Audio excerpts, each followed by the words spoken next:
Hi, it's Claire from Woodswork. This is a video to give you a basic overview of the functionality of these icon areas. These are your tools. So this is going to give you a very basic overview of what these tools do. You're going to need it for any row, any section, or any module that you work on will all have this functionality. So if you hover over the icon long enough, you get a quick description of what it actually does, and you can see here that it's telling you it's going to move it. So I'm going to grab that, you click on it, you hold it down, and you release it, and it will then move that module for you. Same applies here. Do it again, hang on to that image module. Oh, sometimes you get a bit of a blink, and let it go. And let it go in the wrong place, and that does happen. Once you see that little grey area there, you can see that it's actually landed where you want it. So there you go. The second icon here is the cog. Now the cog is the module settings, and it will change all of the settings that are applied to this module. So I can add a link to it, I can add a background, I can actually change the image that's in here by again hitting the cog. And I can do all sorts of other things to it. So the main thing that you would be doing would be you would click in there and you would be looking for another photo. So let's go with this one. I'm going to add that photo, upload the image, and there we go. I'm not going to go into this in too much detail. I'm just going to give you an overview of these icons. This icon here, if you hover over here, you'll see it's the duplicate module.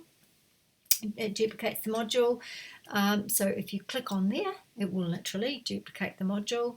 It's quite handy if you just want to create another text box or picture and pop it up into the other row.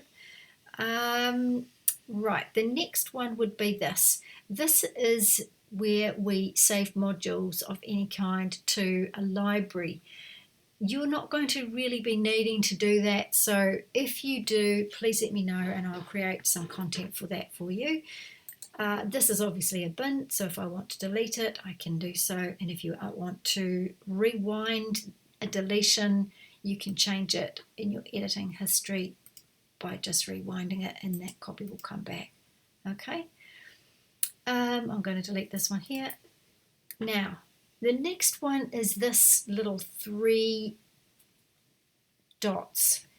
Where you see 3 dots, there's always going to be quite an extensive set of changes that you can make. You're not going to really need to use that. Imagine that most of you really are just going to be editing text and copy and perhaps putting in the odd link, all of which has a tutorial. So if there's more information you need to know about this, please let me know. One thing I will talk about though that you can see in here is locking and disabling, that kind of thing. Now down here what we have is a row that is global. Where we save something, we can create a global item. Save as global. If I make something global, I'm going to save it as a global item, make it a button.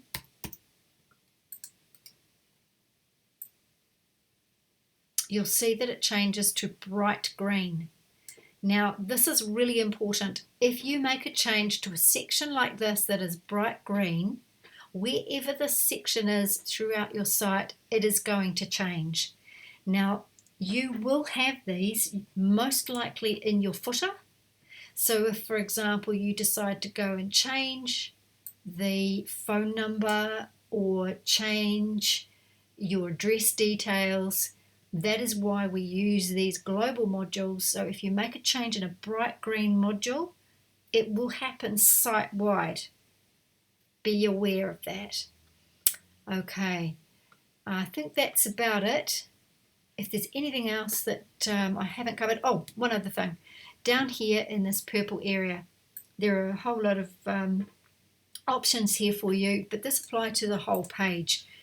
The most important thing for you to know is that when you come into your page, if you are unable to find the Save button, click on this little purple one with the 3 dots, and this menu extends out to the Save button. you're going to need to use the save button whenever you finish anything on your page.